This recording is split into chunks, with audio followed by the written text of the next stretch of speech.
Magandang araw po sa inyong mga kawangis ko diyan kung saan sulok man ng daigdig. Ito si Anton Olson na magbibigay ngayon ng reaction magbibigay update po diyan sa sa nangyari diyan sa bugbugan nila ni Mayor Baste at ni General Torre diyan sa Rizal Memorial Coliseum. Tingnan natin. O sa mga hindi pa diyan nakapanood po sa kaganapan sa nangyari po diyan sa sa Rizal Memorial Coliseum. Papakita ko mamaya. Pero ang dami talagang nagpuntahan sa Rizal Memorial Coliseum. Sa Coliseum, ang daming pumunta. Ang daming mga personalidad ng pumunta, ang daming taon. Pero hindi ko alam kung magkano ang entrance doon. Pero umaasa pa rin siya na darating si Mayor Baste. Pero nag-update ako kanina na hindi makakapunta si Mayor Baste dahil available lang si Mayor Baste sa araw ng Tuesday at Wednesday. So sa mga hindi pa nakakaano dyan, sa mga hindi pa nakapanood ng kaganapan sa Coliseum, alam mo, nagmukhang celebrity artista si Torre. Kahit sa loob ng ring, ang daming ang daming nagpapa-picture. Tingnan nyo. Oh, di ba? Oh, pakyaw ang datingan. Iba rin yung iba rin ang dating, oh. Tingnan mo, ang daming tao. Uy, meron siyang mga pabaw sa apat na sulok ng ring, oh. Tingnan natin kung sinong makakalaban niya dyan. Gusto ko magtumbling na lang yata dyan. Scratch bag. Pwede kaya siya mag-Michael Jordan? Uy, laki ng muscles. Tingin ko magkakaroon siya ng exhibition dyan. Makipagbakan na lang siguro siya sa kanyang coach, sa kanyang trainer. Tignan natin kung anong mangyayari. Di ba? Oo. ano kayang mangyayari dyan? Wow. Tignan natin kung may magpapasok ng mga tao sa loob ng ring. Mayroong magpapapicture. Tignan natin yan. Nako. Kondisyon na kondisyon. O, di ba? Ang exercise niya parang exercise na sumasayaw na lang. Ang galing. Ang galing. Di ba? Daming tao, oh. Ang gano'n kayang entrance dyan? Uy, may mga pumapasok ng mga dilag. Ganang 1, 2, 3, 4, 5. Nako. Pampainit yan. Pampalakas ng loob yan kay General Torre. Yan kasi ang weakness niya siguro eh. O, tignan mo. Oh. Oh, oy, nako. Kung titignan mo, saya-saya. Saya-saya ang tao. Nakagawa siya ng kanyang istorya. Nakagawa siya ng sarili niyang istorya sa ring. Saka nakakita na boxing mag-isa. Oh. Uy. Uy, tama niya ang quotes. Oo. Galing. Oh, yun. Yun, oo. Ayun. Oh, oy.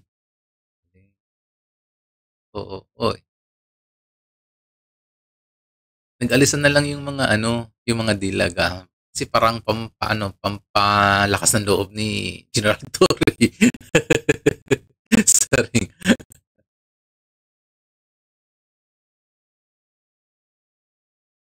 Oh, di ba? Uy, akalain nyo yun? Kahit sa loob ng ring, mayroong nagpapapicture. Uy! Pinaya siyang sumali sa Batang Quiapo. Kaso lang problema, ano bang titulo niya doon?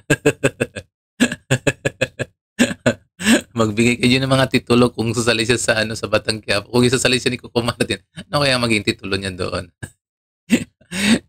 PNP chief din kaya yata. Yun, nako. Uy, tignan mo, oh. Pare pati si General Torre nagpa-picture.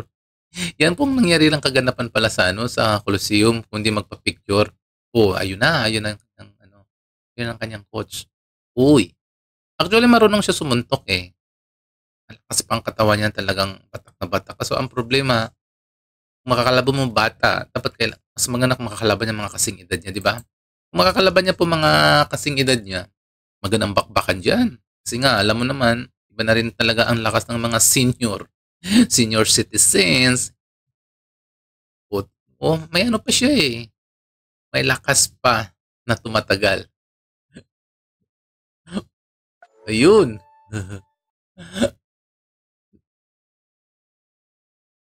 Magaling siya, pero talagang uy, mabilis, oh. Oo, pukyaw-pukyaw. Oh, galing, galing, galing, galing, galing, galing. Ang galing niya, ang galing. Ang galing. Puro lang galing ang sinasabi ko, no? Gusto ko may kalaban, eh, kasi mas maganda kasi ang may kalaban, eh, kasi gusto ko yung may nakikita na dumudugo yung mouth. Ba't kasi hindi sumipot si ano? Ba't kasi hindi sumipot si Mayor Baste? Diyos ko, Mayor Baste, dapat sumipot ka. Alam mo, gustong-gusto ko to lang makakita na may dumudugo ng mouth. Kasi nga na, alam mo naman. Gusto lang kung ako rin kay Mayor Baste, hindi po ako papatol sa mga edad na kasi nga kailangan mong irespeto ang isang tao. Baka marespeto lang talaga si Mayor Baste kaya hindi siya lumaban. Kasi kahit ako respeto ko yung laki ng ahin, no? Laki ng agwat. Isipin nyo, 37 years old. Ang laki ng agwat. Baka malapit sa 20 years yung agwat ni ano, ni nino to?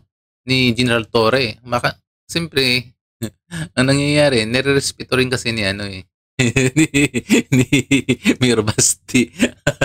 Kasi sabi niya, kasi kung patulan ko to, siguradong dudugo yung mouth. Buti na lang din siya hindi pumatol. Meron ako nabasa kanina diyan sa ano, sa mga social media o sa television na hindi maganda talaga tignan. Kasi parang hindi maganda talaga yung dala sa ano, dala o hikayat sa mga kabataan kung nangyari to, yung bakbakan na to, yung suntukan.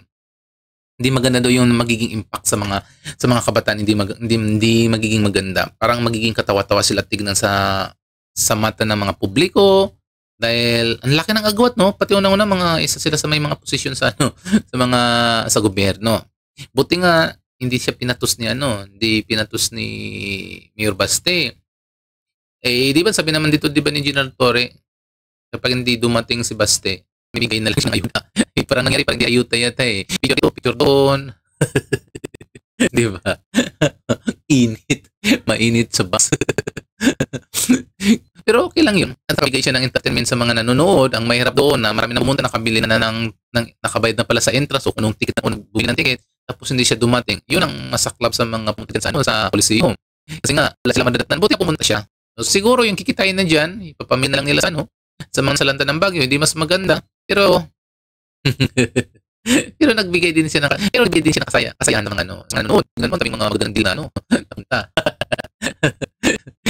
So, sa nangyayari sa ano, sa Coliseum, hindi talaga dumating si Mayor Baste. Nagkaroon na lang ng ano, na exhibition, picture taking. Okay, dyan po sa mga kabangis ko, babay muna tayo ha. Babay muna tayo. Yan lang po yung update sa ngayon dyan sa museum dyan. So, sa mga hindi pa dyan nakaka-subscribe, subscribe muna kayo at i-like nyo na yung mga video ko.